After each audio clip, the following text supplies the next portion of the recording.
Olá, meus queridos, sejam bem-vindos à nossa sala de bate-papo aí. Hoje a gente vai começar a nossa segunda live, sobre processo criativo que o nosso grupo utiliza. Lembrando que eu sou Leandro Avelar, a gente está transmitindo aqui do Estúdio Criativo para vocês. E essas lives, elas fazem parte do projeto que a gente aprovou, que chama o Tesouro dos Mamulengos, que foi aprovado pelo edital número 6 de 2020 para a produção de espetáculo infanto-juvenil para exposição online, lá do PROAC, da Secretaria de Cultura do Estado de São Paulo. A gente está aí com esse trabalho. Esse trabalho ele inclui a oficina que já foi feito, a oficina onde a gente trata sobre o mercado cultural, a produção cultural. Vocês podem estar indo lá, acompanhar, ver o vídeo está à disposição no nosso site. Você pode baixar ele, você pode assistir. Lembrando que a oficina, a gente ainda está dentro do prazo que a gente prometeu que ia manter um prazo. Você pode assistir, ele acusa que você assistiu o vídeo todo, tem um material de referência, tem uma cartilha lá. Se você tiver interesse em ter a certificação de que você fez essa oficina online, você pode entrar através do link, se inscrever e a gente vai estar enviando isso para você, tá bom? É um lembrete, fica aí à vontade. Lá também você já vai encontrar a edição da primeira live que a gente fez. Na primeira live a gente explicou o projeto e a gente falou sobre a Companhia de Teatro Estranhos Mamulengos, que é a companhia que está conduzindo essa montagem desse espetáculo. A gente ia fazer lá uma segunda parte falando sobre o núcleo Mestre Biribá, que é um núcleo que ele é para cenotécnica. Só que o tempo estendeu e a ideia é fazer curto para você poder usar esses vídeos, você poder usar como referência para você também pensar em registrar futuramente o seu trabalho, a sua metodologia, o seu processo criativo. Então a gente combinou lá com o pessoal que estava na sala de bate-papo naquele dia, que a gente ia dar continuidade hoje, na segunda live, para falar sobre esse núcleo específico, ok? Deixa eu só ver a questão dos lembretes aqui, para a gente começar certinho. O núcleo, tá? Durante o trabalho aqui do núcleo, todos os vídeos, as coisas lá, a gente está deixando, vai deixar link para todo o material, link para outros vídeos, para outras séries. Lembrando, a gente tinha uma outra peça aqui na mesa no dia, que aí perguntaram lá, que várias pessoas perguntaram, que eu falei que a peça foi criada para uma exposição. A exposição, ela chama Tia Duda, 43 anos de história, é o nome da exposição. Então essa galeria está lá dentro do nosso site, o link está aqui para vocês, você vai entrar e vai ver todas as peças. Aí perguntar qual o personagem é aquele, eu falei que a gente fez, eu não comentei. Aquele personagem ele se chama Gorjala. Lá você também tem um vídeo de 1 minuto que conta a lenda do Gorjala, que é um escravo. Diz que essa lenda conta que ele era um escravo, só resumido, ele era um escravo que sofreu muito e quando ele faleceu, ele foi abandonado, ele começou a viver nos sertões, nas regiões montanhosas, onde tinha muita pedra, e diz que ele fica nessa região e ele caça os homens brancos, os caçadores, ele ajuda a proteger a natureza, mas ele é um espírito que ficou preso pelo sofrimento que ele teve na Terra. Entra lá tem a história certinho, bonitinho, narrado para vocês, acompanha, tá bom? E para começar, para não fazer que nem da outra vez que eu não falei, essa daqui também faz parte da mesma série de exposição. Essa daqui é uma lenda indígena, essa é a Monai. Monai? Monai. Monai. É que as palavras indígenas têm uma acentuação, uma tonalidade que é complicado de falar. Ela faz parte das divindades, ela entra na categoria de divindade indígena. Essa exposição nossa são 33 peças, com essas personagens, essas divindades, mas a gente está devagarzinho aqui dentro do acervo que a gente tem aqui no Estúdio Criativo, desse núcleo. A gente está construindo as peças, guardando. A ideia nossa, independente de ter patrocínio ou não, é registrar e confeccionar o maior número possível dessas lendas, das lendas indígenas, das lendas de raízes africanas, as lendas portuguesas, espanhóis que vieram do Brasil, para a gente fazer um grande acervo para as escolas poderem visitar, falar dessa riqueza que a cultura brasileira e popular tem. E para você, é difícil você achar um panteão tão rico de divindade, seres espirituais, humanos que viraram, que ascenderam, tão rica como a indígena. Se você parar para ver, é absurdo. Eu pretendo fazer enquanto eu estiver produzindo, porque a minha mãe começou com isso, eu continuo, e eu combinei com as pessoas que estão me ajudando, a gente vai registrar o máximo delas possível e dar vida, fazer. Então tá aqui mais uma para vocês, podem entrar lá, acompanhar, ver o Borjala, a história dele, ver desse, e a gente devagarzinho vai soltando para vocês. E fique à vontade também, essa série de vídeos que eu falei lá das peças, são pequenas historinhas de 1 minuto, que você também pode salvar para você mostrar, se você é educador, mostrar para os seus alunos para falar sobre referência de lenda, sobre o personagem, essa riqueza, tá bom, gente? Então, eu acho que é isso, aqui é só a abertura para você entender, como eu disse, vão ser 8 lives que a gente vai fazer, essa é a de número 2, e hoje a gente vai abordar especificamente a parte de cenotécnica. A primeira, a gente falou sobre a origem e a raiz do nosso grupo, que é a Companhia de Teatro Estranhos Mamulengos, que é uma companhia de animação. Ela trabalha com mamulengo, mas trabalha com toda a diversidade, todo o leque de teatro de animação e teatro de objetos inanimados. Aí vai contação de história, teatro de sombra, teatro de luz, vareta, vai toda isso daí a riqueza, é grande. É só que a gente vai ter um capítulo só para isso, ok? Então, para vocês, tá aqui, sejam bem-vindos. Esse é o nosso primeiro bate-papo, o segundo bate-papo. Eu só vou dar uma pausa aqui rapidinho para tomar um café e eu já volto aqui. Mas enquanto eu estou fora, o pessoal vai deixar e vai estar aí com vocês no chat e vai passar umas imagens de estrutura de trabalho nosso para você já ir se familiarizando com o que eu vou conversar daqui a pouco, ok? Até daqui a pouco, gente.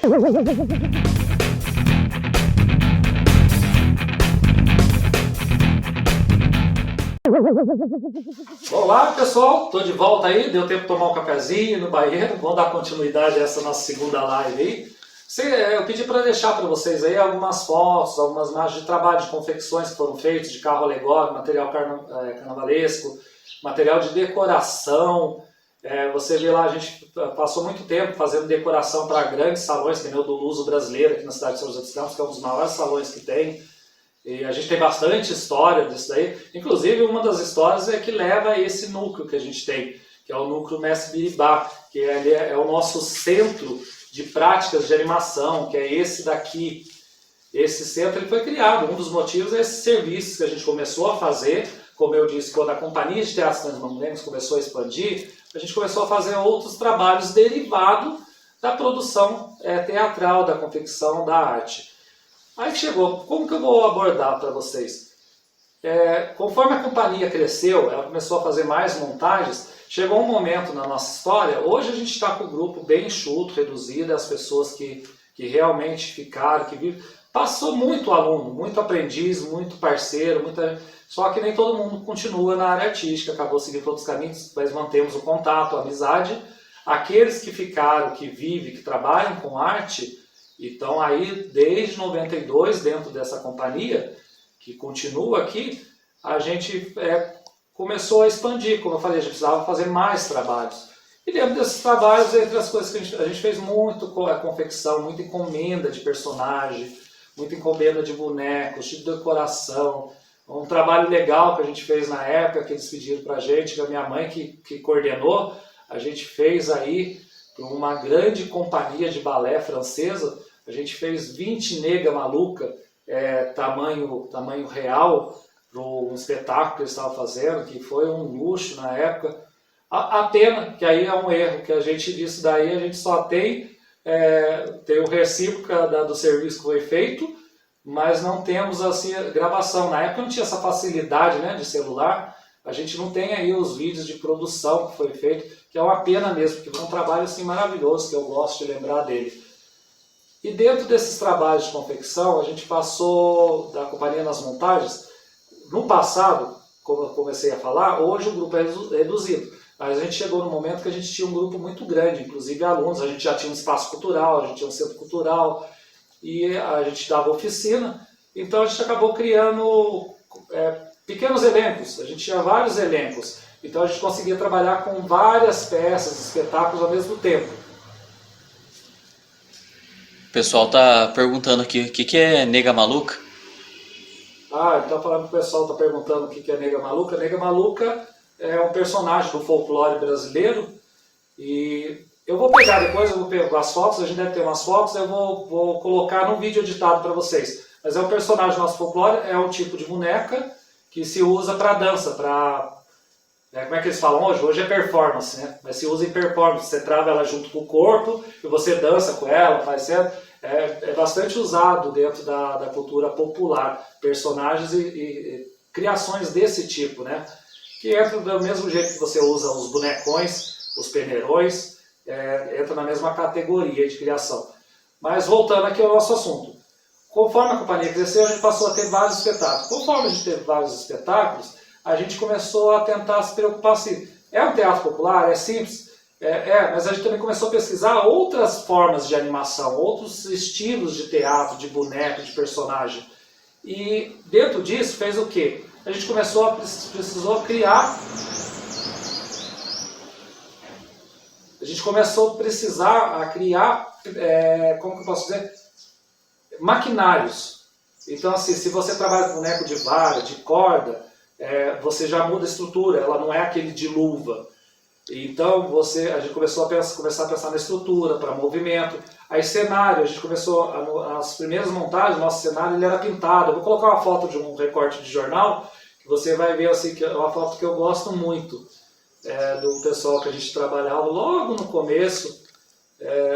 Tem uns amigos lá saudosos que já faleceu, mas essa foto é bem legal que saiu no Vale do Paraibano. Aí você vai ver, antigamente a gente pintava, fazia painéis. Os primeiros foi painel, a gente pintava aqui um painel, com o cenário, com a lua. Aí depois eu tenho outro que eu vou colocar umas duas fotos aí para vocês na edição também, que a gente começou assim, trabalhar com o espetáculo, a nossa empanada, que é onde você faz o palco de boneco, a gente começou a fazer, a gente tinha lá a igrejinha, tinha a casinha, começou a fazer os cenários mais espaçados para dar profundidade. E essa criação, a gente começou a ir para as escolas, a gente começou a circular bastante, ir para outras cidades. Aí fez a gente começar a pensar o quê? Nossa, esse palco nosso, os primeiros palcos, a gente fez o quê? De caixote, madeira abandonado, a gente usou lona de caminhão que a gente conseguiu, usava saco de batata, aqueles antigos. Hoje é difícil até de achar isso daí, para confeccionar os primeiros. Mas aí conforme começou a viajar, se locomover, a gente teve uma dificuldade que todo mundo tem. Como levar a estrutura? Claro que a gente, perto de vocês que já são do teatro, trabalham com teatro de palco, a nossa estrutura é bem reduzida, né? Bem compacta. Mas mesmo assim tem o seu trabalho de dificuldade. Então, como que a gente levar o palco? Então a gente começou a pensar em palco que desmontava, palco que dobrava, o som, as caixas. Pensar nisso, depois a gente foi entender que era cenotécnica. Como preparar seu cenário, como fazer o seu cenário. Aí, como conceber o cenário. Porque no começo a gente não se preocupava, a gente se preocupava era com os personagens, com a história. Só que aí, a gente aprendendo, a gente começou a estudar mais, começou a frequentar curso, fazer oficina, participar de seminário, de workshop, todo mundo foi atrás. A gente agradece aqui à Fundação Cultural de São José dos Campos, que desde que eu estou em São José, desde que eu era adolescente aqui, eu vou falar para você, eu aproveitei muito. Eu tenho lá em casa pilhas de certificado, de curso de tombos e rolamentos, de empapelamento, mas tudo que a gente podia fazer para aprender um pouco mais, a gente fez. O grupo inteiro fez, participou, para melhorar o que estava sendo feito. E dentro dessa melhoria, a gente começou a entender que a preocupação não podia ser só com a história, ou só com os personagens, e com o boneco em si. A gente tinha de ter uma preocupação se o personagem existe as famílias, a interligação entre eles, mas aonde eles estão? Eles estão numa cidade, eles estão num bairro, aonde que é o cenário? Como que a gente vai apresentar esse cenário? Como que vai ficar mais bonito visualmente essa estrutura? Aí a gente começou a confeccionar também, só que no começo a gente usava as técnicas que a gente conhecia, que era empapelamento. Então eu tinha uma igrejinha que hoje eu não tenho mais, que eu achava bem mineira, desse tamanho assim. Ela era a igrejinha aquela azul mineiro, que eu falo aquelas casas mineiras, porque eu sou mineiro de Passa Quatro. Aí ela tinha lá em cima aquela parte do sino, o crucifixo dela. Então as casas eram desse formato, mas era difícil de levar, porque como a gente fazia o papelamento era uma coisa fixa. Então a gente foi se aprofundando que a gente precisava ter uma concepção cênica. Aí o que era? A gente precisava também dedicar um tempo a pensar como vai ser o cenário, como que a gente vai criar, qual a função dele, para não fazer coisas que não precisasse, fazer um cenário funcional, um cenário integrado com a história, que a gente percebeu que ele era um elemento muito importante. E lá na primeira live, lembra que eu falei para vocês que uma grande referência para a gente dessa estrutura social para contar a história, eu falei do Maurício de Souza, que eu pessoalmente sou muito fã da Turma da Mônica, até hoje, e eu acho assim, é um orgulho dele ser brasileiro, mas ele trabalha com o desenho, a animação, então ele tem toda a cidade, ele criava aquela cidade, e a gente vivia procurando uma forma de também ter uma cidade para colocar. Então a gente começou a fazer essa concepção, essa criação, idealizar formas diferentes de trazer o cenário. Aí quando começou a trazer o cenário, o pessoal aqui, a gente tem uma turma que eu tenho umas entrevistas que eu fiz aí, o pessoal que é de Cifra, entrevistamos o Michel, e o Michel sempre foi o nosso, como que eu posso dizer, o professor Pardal, é o cara que solda, quebra, adora desmontar, montar as coisas, aí ele solda, então a gente já começou a usar muito, eu bate muito papo com ele, mas Michel, a gente estava querendo fazer, a gente fez um trabalho há um tempo atrás, que tinha uma cena de mar, que parecia que o bonequinho estava no mar, então a gente começou a fazer com o barquinho assim, e tinha, as primeiras eu lembro que era 3 lâminas com onda para o lado ao contrário, que ficava assim, mexendo, para dar a impressão. Aí depois o outro veio e falou assim, mas por que a gente não faz ela num rolete, que ela vai rodando? Porque aí fizemos, o efeito deu outro já. Com isso a gente começou a trabalhar a profundidade, movimento do cenário para integrar a ação do boneco, do personagem dentro do enredo, e fomos criando a nossa ideia para a cenografia. Só que aí, nesse período, a cenografia, ela também começou a tomar vida, conforme a gente começou a viajar, trabalhar, participar de festival, ver outras referências, a gente começou a pensar na luz. Hoje a gente tem no nosso grupo pessoas que são iluminadores, tiraram o seu registro profissional, o seu DRT, na área de iluminação. E a gente tem do grupo pessoas que são da área de sonorização. Então a gente começou a descobrir que são elementos integrados ao espetáculo, mas que tem concepção própria e roteiro próprio dentro do conteúdo geral, quando você está fazendo uma montagem. Então a gente foi tentando dividir o pensamento. E como a gente começou a trabalhar com a decoração, e futuramente a gente começou a trabalhar com carnaval, começamos com pequenas peças para carnaval, e essas pequenas peças acabaram se tornando estruturas de 5 metros, de 6 metros de altura. Fizemos carro com 16 de comprimento, carro movimentando esses bonecos. Foi uma época que eu produzi e aprendi muito, criei muito. Trabalhamos para praticamente todas as escolas carnavalescas que tinham aqui no Vale do Paraíba, aqui em São José.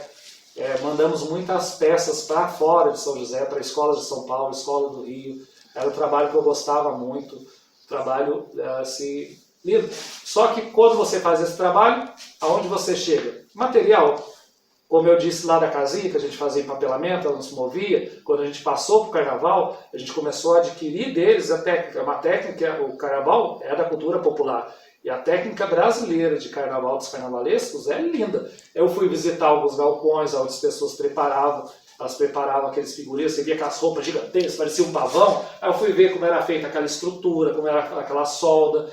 Então isso a gente foi agregando dentro da nossa concepção, da nossa criação cenográfica do trabalho. E também fomos ter um contato com outro material. No carnaval foi quando eu tive o meu primeiro contato com o isopor, o polietileno em si. Eu lembro que um dos trabalhos que a gente fez, na época a gente começou a fazer peças maiores, eu comecei a mandar trazer de fora. A princípio estava trazendo do Rio de Janeiro, depois comecei a comprar na cidade de Pinda, que abriu uma fábrica. A gente comprava blocos de isopores que era praticamente do tamanho desse cenário nosso aqui. Não tinha peso nenhum, mas vinha uma carreta para trazer 3 blocos de cenário, de isopor para começar a trabalhar. Aí com isso a gente começou a trabalhar com outros materiais, ter acesso a outros materiais, a testar. E dentro desse trabalho, que eu falei, aí tinha a luz e tinha o sol. E a gente começou a trabalhar efeito. Do mesmo jeito que eu falei do efeito da água, no rolete, para dar mais vida para ela. Eu lembro de um trabalho muito legal, que lá na primeira live eu estava falando que a gente trabalhava com aquilo. A gente não parou de fazer. Na época de Via Sacra, a gente tinha a tradição de sempre participar da Via Sacra nas comunidades da cidade, de algumas formas de fazer participação. Aí eu lembro que a gente fez uma que foi no alto do morro que tinha aqui na região, e a gente sempre teve mania de fazer as coisas. E a gente queria fazer aquele efeito de raio, trovão, iluminar. Eu lembro que foi uma bagunça, porque o morro, aqui tem uma região que venta muito. Então a gente reparou que o vento ele batia e fazia isso por cima do morro. Então a gente falou assim, vamos pensar no jeito da gente conseguir fazer uma cortina de fumaça para dar uma escurecida, para depois a gente dar clarão.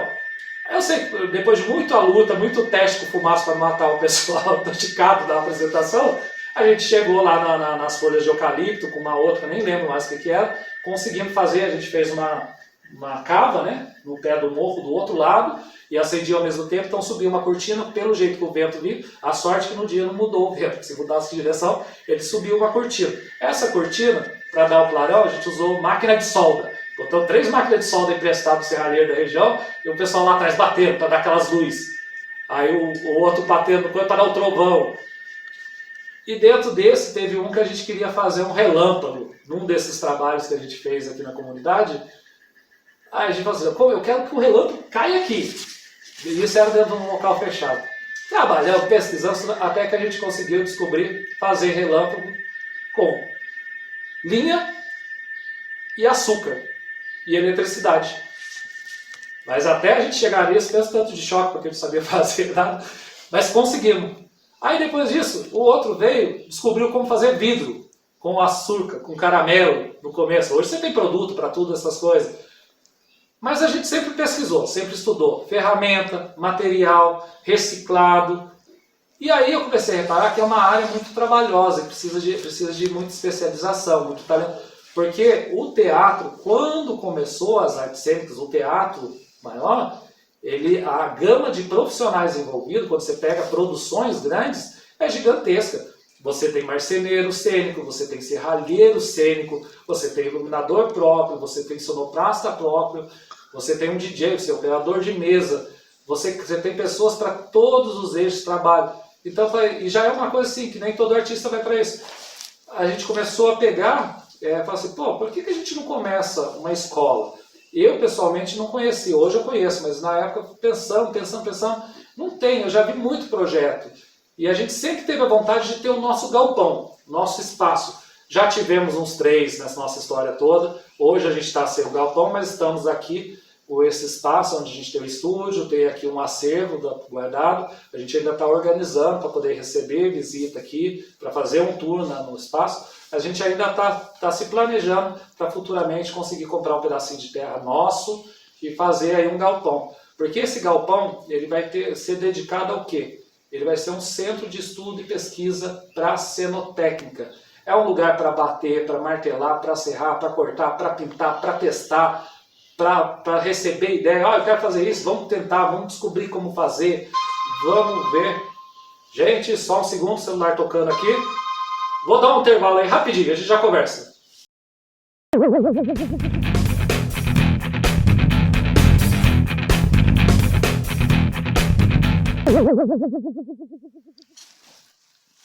Oi pessoal, voltei. Desculpa, eu esqueci de colocar meu celular no modo avião, aí eu fui atender porque eu estou esperando uma ligação de trabalho. Mas vamos continuar nosso trabalho. Eu estava falando para vocês, quando foi interrompido, eu falei sobre o galpão, a ideia de ter um espaço para criar. Então seria assim, uma escola de cenotécnica. E eu não tinha visto nenhuma. Então a gente começou um galpão, onde a gente começou a trabalhar isso. E foi a época que a gente mais pegou grandes serviços para fazer para fora, encomendas. Mas hoje a gente quer retomar essa iniciativa, já estamos se organizando. Então a gente montou esse núcleo. Esse núcleo ele era específico para estudar cenotécnica. E a cenotécnica geral, desde o cenário, efeito, o som, luz, como integrar isso dentro. Porque hoje o teatro, em geral, a arte em geral, ela tem que expandir também o pensamento e a criação. Por quê? Porque hoje a gente concorre com a tecnologia. Então você tem muita mídia digital, muita coisa digital. Então as crianças, principalmente, eles têm um outro jeito de ver. Então um espetáculo hoje para criança, você já tem que pensar em colocar efeito, criar plataformas multimídias interligadas a essa ação. Mas esse núcleo, ele nasceu com isso. A ideia dele é pesquisar cenotécnica, mas ele tem um foco assim bastante marcante nele, que é o estudo da animação, do objeto e do boneco, do esqueleto, das formas, do formato, buscar isso. Eu passei um tempo aí, graças a Deus, assim, eu consegui fazer um estágio bem legal na época com o Giramundo, que era um grupo que eu gostava muito, que tem um acervo gigantesco de boneco, que eles são assim, maravilhosos. O Brasil tem muito grupo grande e respeitado dentro do teatro de animação, fora os grandes mestres de teatro popular de boneco. Então, esse é o objetivo do núcleo, é pesquisar, estudar e produzir. E com isso, a gente conseguiu fazer o quê? Conseguiu atrair outras pessoas. Eu lembro do tio João. A gente botava no carnaval, a gente chamava o tio João. Tem o tio João, que é o meu tio mesmo, que ele é serralheiro, pedreiro, serralheiro, mas ele ajudou muito. Quando a gente precisava soldar, cortar, ele vinha soldar. E como eu peguei muito trabalho, escultura de boneco, que tinha as armações de ferro, e a gente ia fazendo como? Aí tinha o Caetano, a gente eu tinha uma ideia na cabeça. Hoje eu aprendi a colocar o projetinho, o desenho, sabe? Você criar ali o croquis. Antigamente, assim, eu com o Caetano principalmente, que coordenava essa área, nós dois chegávamos nos galpões e a gente ficava olhando assim. O pessoal achava até que era louco. Eu vou contar um caso para vocês. Em São José dos Campos, as escolas de carnaval que tinha aqui, a gente passou um tempão trabalhando com a escola de carnaval da favela Santa Cruz, da comunidade Santa Cruz, que era uma grande escola que tinha aqui. E a prefeitura daqui apoiava, ela tinha um recurso para trabalhar e ela cedia o local para você produzir. Teve um ano que tem ali a fazenda, onde é o parque da cidade hoje, em São José dos Campos, tem um complexo de galpão ali, lá tem vários, né? Mas esse hoje eu acho, se eu não me engano, se tornou um centro para formação educacional de professores, para especialização. Mas lá eram vários galpões emendados, que era um complexo só, com aquelas baias de descarregar caminhão. E na época, assim, quando eles foram distribuir os galpões para as escolas, eu lembro que foi todo mundo, o pessoal me ligava desesperado lá da comunidade da Santa Cruz, o Davi, que era o presidente da escola, falou, vai lá, escolhe o galpão, a gente precisa trabalhar, o pessoal vai pegar os melhores espaços, né? Não se preocupa não, o Caetano vão lá, assim que der um tempinho, a gente pega o carro, dá um pulo lá. Eu lembro quando chegou lá, os galpões estavam lotados. O que sobrou pra gente? A baia, que é onde o caminhão parava para descarregar. Então só tinha coberta, mas não tinha as paredes laterais. E quando chegou, eu lembro de 2 presidentes de outras escolas veio falar, mas vocês vão trabalhar aqui, por que vocês não exigem arrumar um outro local para vocês fechado? As pessoas vão roubar a ideia de vocês. Aí eu lembro que todo mundo deu risada, a equipe que já trabalhava com a gente há anos. Aí eu falei, mas vocês estão dando risada do quê? Que você quer ver roubar a ideia na cabeça desses dois. Eles nunca botam nada no papel, eles param aqui e ficam olhando e falam assim, vai, puxa cá, dobra ele. E eu lembro que o ferro era isso, a gente pegava, ele puxava, pedia para dar um pico de sol. De repente aí saía aquele navio gigante, saía um rosto, uma mão. Teve uma mão que a gente fez toda de arame fino, soldado, que essa mão ela tinha, acho que era mais alta do que esse daqui, era o par de mão assim. Essa mão foi usada acho que por uns 5 anos, porque a gente fez para uma escola, essa escola vendeu para outra, foi vendendo para outra, foi passando essa peça para frente. Mas eu estava citando isso por causa dos 2 João. Era o João, que era o meu tio, e o outro João, que a gente chamava João Negão, que era o outro serradeiro. E os 2 trabalhavam com a gente, era o tio João, era a equipe. Mas foi só para exemplificar. A gente começou a trazer serralheiro, até hoje eles ajudam no trabalho. Aí começou a trazer o marceneiro para dar dica de trabalhar com madeira, recuperar esses profissionais dentro da estrutura. E o núcleo, ele já está conseguindo dialogar, conversar, e hoje ampliou. A gente está trazendo aí, a gente já tem os amigos, os conhecidos, que fazem aquela solda para eletrônico. Então às vezes a gente quer fazer uma pecinha ou fazer uma luzinha especial, a gente já corre lá nos galpãozinhos deles, na casa deles para soldar. Então eles já estão discutindo com a gente também o animatrônica, como se fosse já utilizar esses fios de LED. Uma pessoa que eu entrevistei, que vocês vão achar entrevista no nosso canal, que é o Anthony Aquino, que eu entrevistei ele e o Nil Malabares, os 2 são da mesma companhia, a CIA de Arte, CIA, Circo e Arte. Você vai ver lá os vídeos dos canais deles, eles estavam com um trabalho bem legal que estava vendo esses dias, eles têm feito fantasia para perna de pau, coisa, coberta de LED com bateria, para fazer rave, espetáculos à noite, nos objetos malabares, e eles estão agregando. Então hoje você tem que, tudo bem, eles estão de perna de pau, que é uma coisa mais tradicional de circo que isso.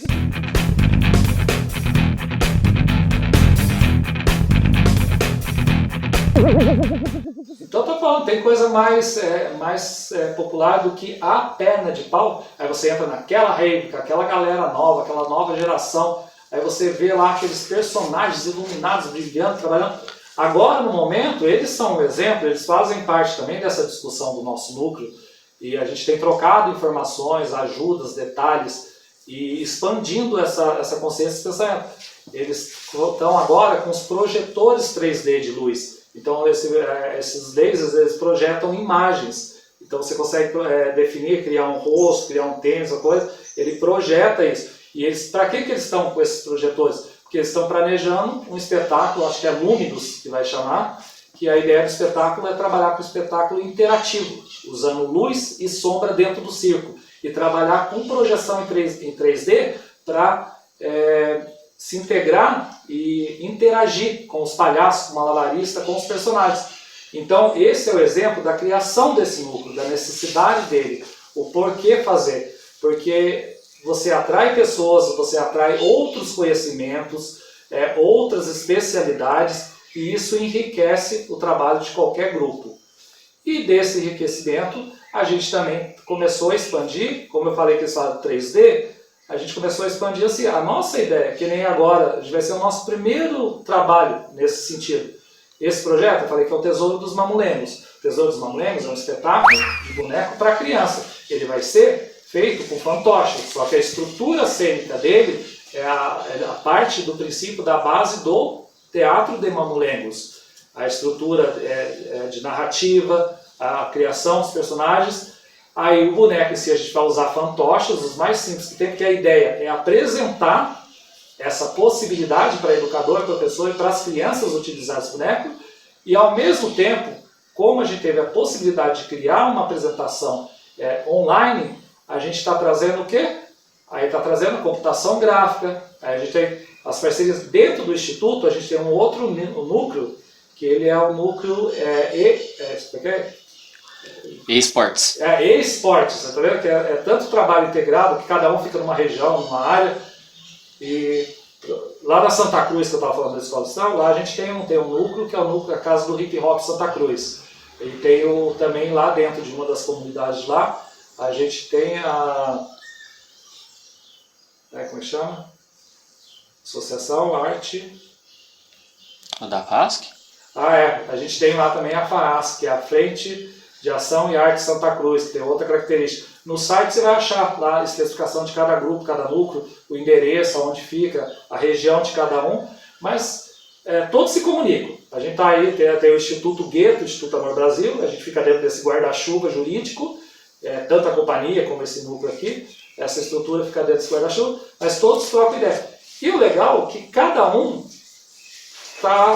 núcleo tem um foco e uma especialização. Então, lembra que eu falei que a gente começou a se preocupar com a luz e com o som? Hoje, esse núcleo a gente já não dá tanta atenção assim. A gente produzia aqui, a gente só troca informação com quem faz. Mas hoje a gente tem o pessoal nosso que trabalha com som, equipamento de som, sonoplastia e de iluminação, eles são ligados a praticamente todos a área urbana, da cultura urbana nossa. Então a gente tem lá, eles trabalham com show, com espetáculo. A gente tem o Josafá, que é um tremendo iluminador, muito criativo. A gente tem o Brancão, que é o nosso DJ, mas ele é o coordenador, mas tem vários outros profissionais lá que colaboram. Então é daí que vem essa junção. Então esse é o nosso núcleo. O núcleo nasceu para isso, para estudar, pesquisar e criar, integrar. E eu falei, agora há pouquinho para vocês, que a gente está trazendo isso para o próprio projeto, que é o Tesouro dos Mamulengos, aonde a gente vai pegar a base do teatro de mamulengo, essa raiz, utilizar bonecos de fantoche, que são mais simples e fáceis de confeccionar, que a gente vai colocar tutoriais também para quem quiser fazer, professores, educadores, depois, e com isso a gente vai integrar o quê? O cenário animado, integrar efeito, luz, som, transformar quase como se fosse um desenho. A ideia é fazer um espetáculo multissetorial. Ele é integrado com vários elementos e vai ser a nosso primeiro passo, a nossa primeira investida. Aí para isso a gente está contando muito com o pessoal do eSport, que é o pessoal aqui ligado à cultura de jogos, de mobile, tecnologia, e lá eles estão trabalhando já para o futuro aí, o desenvolvimento de um jogo, que é um outro trabalho nosso de Mamulenga, uma outra história, que é Legend of Biriba, que vai contar a lenda de Biriba, como que ele nasceu, como que ele cresceu, só que em plataforma móvel, para você jogar. Vai ser um jogo contando história. Por quê? Todo o trabalho que o grupo faz e os outros núcleos aqui, a gente tem um objetivo. É manter a cultura urbana e a cultura popular, que são nossos focos, esse artista de base, de raiz, mas fazer a ponte. Ajudar eles também a se conectar com o mundo, a participar, a evoluir e utilizar de todas as ferramentas e a tecnologia que está aí à disposição. E com muita facilidade nos dias de hoje. Todo mundo, por mais simples que seja, você tem um celular. E um celular, ele da época que a gente começou, um celular, o último que está lá com a minha esposa, estava olhando, na verdade, um deles a gente está usando para gravar aqui. Esse que está gravando aqui, ele não é dos melhores que tem, mas esse daqui já é o equivalente a praticamente 20 computadores do primeiro que eu tive. Aí você vê a diferença, né, hoje da facilidade de você acessar tecnologia e informação. Gente, lembrando vocês, tudo que a gente conversou aqui vai ser editado, vai ser inserido material, as conversas no bate-papo, eu vou encerrar por aqui, mas vai ficar a gente aqui no bate-papo com vocês, fiquem à vontade. Se tiverem perguntas que nem deixaram da outra vez, vou tentar responder. Eles vão me passar, porque as perguntas também vão ajudar a gente nos próximos módulos, a gente está falando, aproveita já as perguntas de vocês, aí na resposta a gente insere no próximo módulo falando da metodologia da criação. Então, só repassando, primeiro a gente falou sobre a nossa raiz e a origem da companhia de teatro, e como ela foi evoluindo. Depois nós falamos que ela, ao mesmo tempo que ela evoluiu, ela gerou problemática, outras dúvidas. Essas dúvidas gerou esse núcleo, que ajuda a resolver uma outra área, que é o núcleo de suporte, que hoje já está com pessoas diferentes. Apesar do grupo a gente se integrar, conversar, a ideia é que esses grupos sempre tenham pessoas diferentes que se especializem para dar esse suporte. Tá ok? Aí qual o próximo passo? Na próxima live, deixa eu só confirmar, cadê minha folha de referência? Está aqui.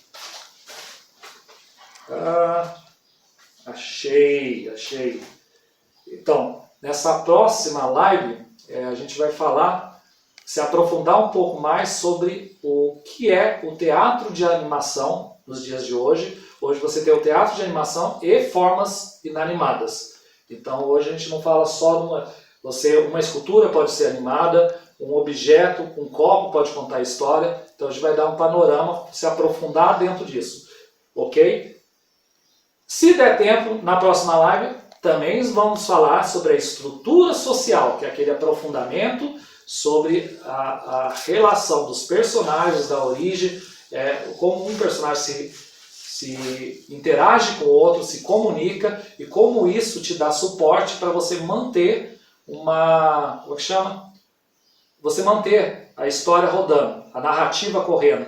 Você conseguir, com esses personagens na animação, contar várias histórias de sequências, vários assuntos, você criar esse universo, ok? Vamos tentar fazer isso na próxima live de uma vez, mas não posso garantir porque depois que começa a falar, a conversa expande. Tá bom, gente? Até a próxima live, fique com Deus, o pessoal tá aí, não precisa correr, e viva a cultura brasileira!